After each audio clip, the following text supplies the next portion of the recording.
অনেকেই হয়তো এই তথ্যটা জানেন, ইংল্যান্ডের ক্রিকেটার মঈন আলীর স্ত্রী যুক্তরাজ্যে বড় হলেও তার মূল বাড়ি বাংলাদেশের সিলেটে। সেই হিসেবে মঈনকে ডাকা হয় সিলেটের জামাই। জামাইকে এবার আপ্যায়ন করার সুযোগ পাচ্ছেন সিলেটবাসী। মঈন আলীকে সরাসরি চুক্তিতে দলে নিয়েছেন সিলেট টাইটান্স। সেই খবর নিশ্চিত করে ফ্র্যাঞ্চাইজি তাদের ফেসবুক পেজে লিখেছে, দোলাভাই যেহেতু আইসোইনতে, তো সিলেটবাসী এবার মিষ্টি খালাইতা ইনশাআল্লাহ। নিলামের পর দলগুলো বেশ কয়েকজন বিদেশি ক্রিকেটারকে স্কোয়াডে যুক্ত করেছে। সেভাবে চুক্তিবদ্ধ হয়েছেন মঈন আলী। সাবেক এই তারকা অলরাউন্ডার বিপিএল এ 2 ফ্র্যাঞ্চাইজির হয়ে 4 আসরে খেলেছেন।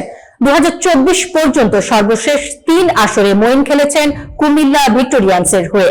এর মধ্যে 2 বার শিরোপাও জিতেছেন। প্রথমবার সিলেট ফ্র্যাঞ্চাইজিতে দেখা যাবে এই অলরাউন্ডারকে।